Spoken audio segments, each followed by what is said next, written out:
Hi guys! Welcome sa ASIC9. In this video ay mag-solve na naman tayo ng isang math challenge problem. And yung problem na ito ay galing sa 2018 Grade 10 Math Challenge Elimination Round.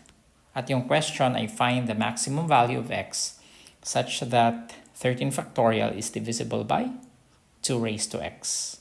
Now, kung hindi kayo familiar sa factorial notation, ang ibig sabihin lang niyan, it's the product of that integer and all the positive integers below it.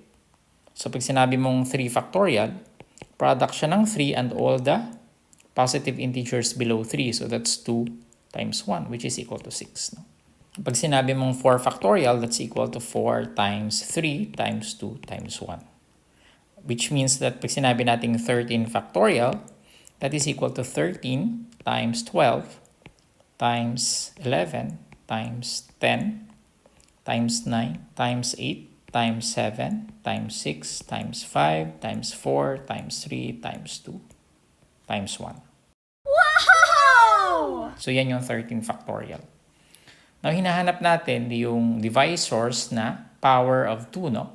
Na pinakamalaki na pwede natin i-divide sa 13 factorial. So gagawin natin, isahanapin natin lahat ng factors ng 13 factorial na mayroong factor na 2. That of course includes 2. May 2 yan, di ba? May factor na 2.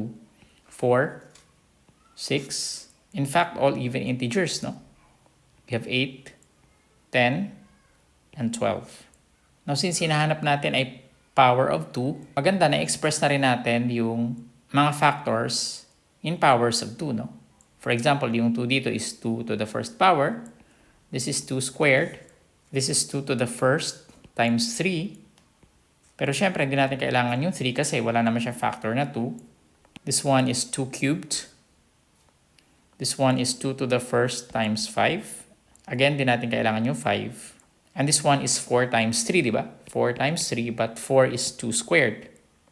So this is 2 squared times 3. And hindi rin natin to kailangan. So ibig sabihin na i-multiply lang natin ay yung 2 squared times 2 to the first power times 2 cubed times 2 to the first power times 2 squared times 2 to the first power.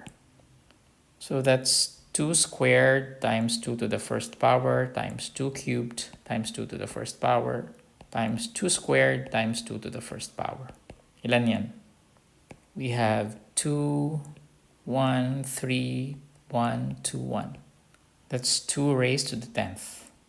Ibig sabihin, yung hinahanap natin na maximum value of x ay yung 10. Ito yun. Pwede natin i-check using a calculator. 13 factorial.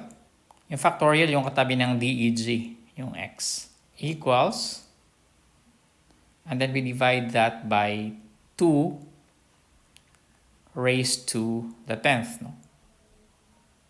So kung divisible siya by 2 raised to the 10th, dapat integer yung ating quotient. So pag in-equal sign natin siya, integer siya, no? 6,081,000.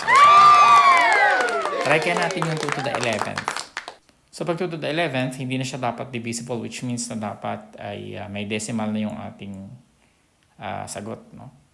13 factorial divided by 2 raised to 11. Ayun, meron na siyang decimal. So tama yung ating sagot na x equals 10. Alright, so sana may natutunan kayo dito sa ating video. Huwag niyo kalimutan mag-subscribe sa ating channel, bring your friends, no? And i-share niyo yung ating video sa mga kaibigan ninyo na gustong sumali sa Math Challenge.